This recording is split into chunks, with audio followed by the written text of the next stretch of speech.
Hey everyone, Jack here from Forbidden Planet Camden, and it's a new week, which means a host of new comics have just hit the shelves. Little delayed thanks to the bank holiday, but there's still plenty of stuff to get stuck into, so let's have a look at what I'm picking up this week. So, getting stuck into it, this is a massive week for me. There's so much that's come out that I'm picking up, or a couple of surprises that I forgot was coming out, or a few things that I was like, no, I'm actually going to pick that up now. Which happens all the time, especially when you work somewhere like here, when you work in a comic book shop. But before we get into those, let's kick off with my regular pull list, all the things that are coming home with me that are ongoing, that's regularly coming home with me. Kicking off a double bill of Rogue Savage Land and Magic issue 5. J. Scott Campbell on both of these covers, a variant for Rogue Savage Land. I'm really enjoying both series. Magic, which I thought was going to be a mini-series, is carrying on, which is really nice because it's popular. Because it's good, which is always really cool when that happens. It's always great when books do well. That sounds simple, but it's huge. There's so many comics that come out every week, so it's always great when a series that you like, selfishly, is also being liked by everyone else and is doing really well, because it means you're going to get more of it. Same for Rogue Savage Land, just so much fun. Great little mini-series spin-offs of some of my favourite X-Men characters, so these are obviously coming home with me. Up next, a series that I knew it was going to be good, but it really hit the ground running, which is Daredevil Cold Day in Hell. Now this is issue 2. Charles Soule is doing an incredible job of this sort of Spider-Man, Reign, Old Man, Matt Murdock story. Steve McNiven on the art is impeccable, as you can imagine. It just feels gritty. It feels so... The world Soule's building for Matt Murdock, for this older version of Matt Murdock, feels so lived in, which I think is such an important part of plopping characters that we know so well into environments that have changed, that, you know, we associate them with certain places. Daredevil obviously in Hell's Kitchen in New York, and this version of New York that we have in Cold Day in Hell feels so animated and is such a big part of the story and the people within it. So he's doing an incredible job, and I'm so excited to see where the rest of this series goes. So issue 2 is on my pull list.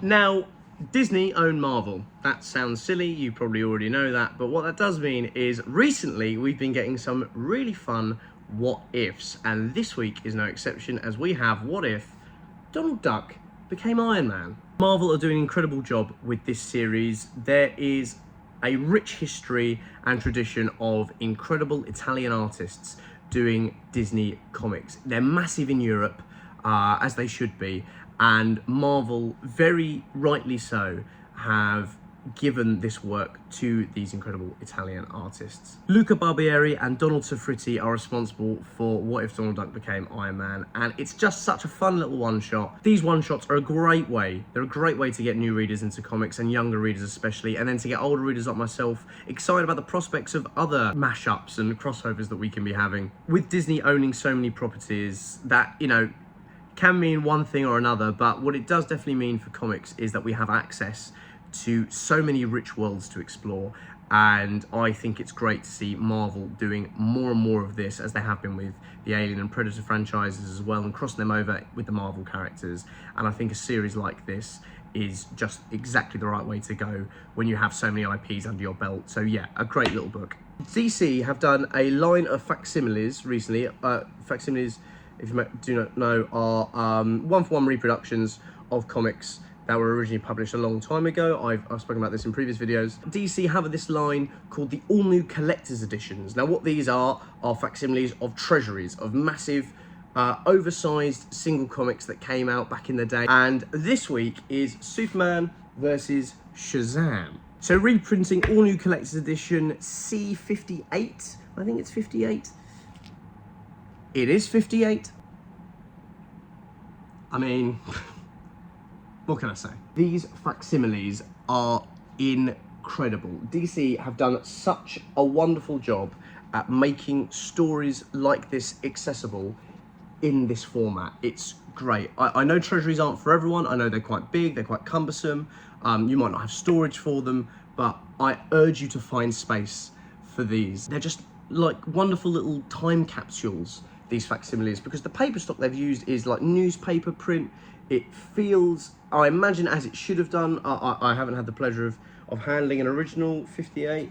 I have since handled an original Superman Muhammad Ali, and you know, and I've touched the newspaper. I know what newspaper feels like. I think this is testament to DC's facsimile line. So go and pick up one for yourself, because yeah, I love these. Now, staying in the past, but it's also the future, because it's this week. It's actually the 50th anniversary of Len Wein and Dave Cockrum's Giant Size X-Men #1. That incredible comic that revamped the X-Men after so many years, to have all those brand new members of the team bursting through the cover.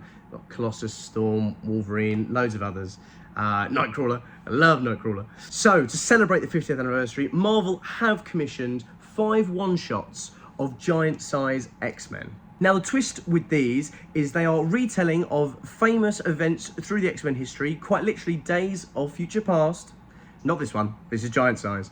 But introducing Kamala Khan into the roster, Miss Marvel, a new addition to the mutants, as it were. But yeah, this series is meant to throw Kamala Khan right into the midst and retell famous stories as if she was already there the whole time. Definitely check it out for yourself. Art Adams has done this wonderful cover for issue 1, which I just had to pick up. When I think of the X-Men, this is what I think of. Not specifically this team, but Art Adams drawing the X-Men just like this. I think he's an incredible artist. So yeah, really excited to get stuck into this new series of one-shots.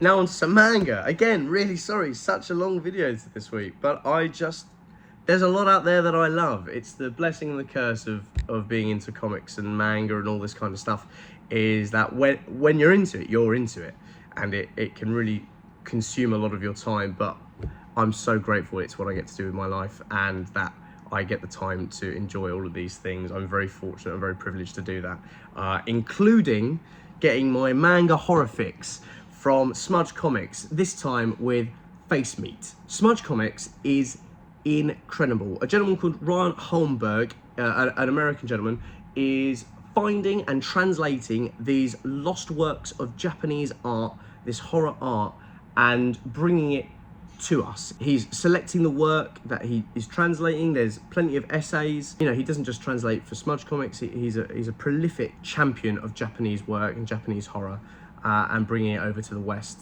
And Face Meat is just the latest in the line of amazing things he's brought over. Now, this one's a little different to the other Smudge comics because this is actually an anthology. The other Smudge books have been completely self-contained, full stories from Japanese imprints like Hibari Hit or Sun Comics, these famous pulp horror publications in Japan. But this is 14 horror stories. They are all from the same creator, Botentaro, but it's nice to have a bit of variety within the line, within the imprint. It just mixes it up and keeps us excited, including a change in who's writing the essay. The essay in the back of this one has been written by Kunasawa Hiroshi, who, according to the blurb and according to Ryan, is an expert in these B-Gakka horror mangas and horror books. So I'm really excited to read that as well. The essays are such a big part of this series. They give you such an insight into the culture around horror in Japan at the time, into how these publications have been lost and how they're now coming back in this sort of renaissance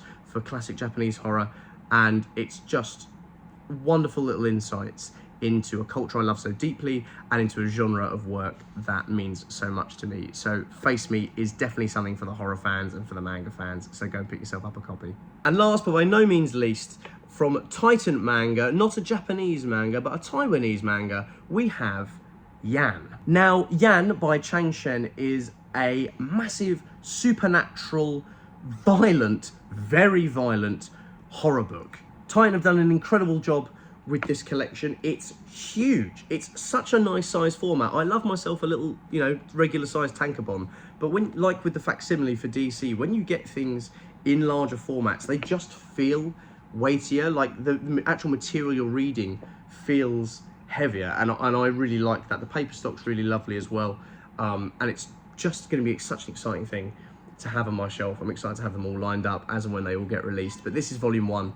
And if you're into your supernatural, if you're into your manga, and you're looking for something else to try and dip your toe into, then Yan is definitely going to be the way to go. And because it's a Titan comic manga as well, it is part of our 3 for 2. So it's a no-brainer for me to pick it up. So yeah, that's everything this week, which sounds quite nonchalant, but it really was quite a lot. Weeks like this are really fun at the shop because it is a lot to keep on top of, and there is a wide variety of things for loads of different types of collectors and readers, but that's kind of the beauty of a week like this. It means we're going to have so many different types of people coming into the shop that it creates these wonderful discussions and gives me so much more to explore and so many more rabbit holes to fall down. So I'm always very grateful for a big week like this, because yeah, it might be quite a lot of dosh, it might be quite a lot to carry in my bag, but what I'll get out of it will pay itself back tenfold.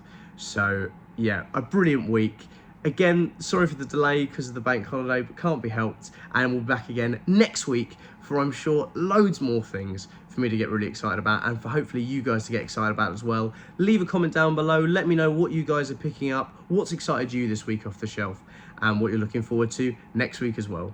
Thanks so much, guys, and I'll see you then.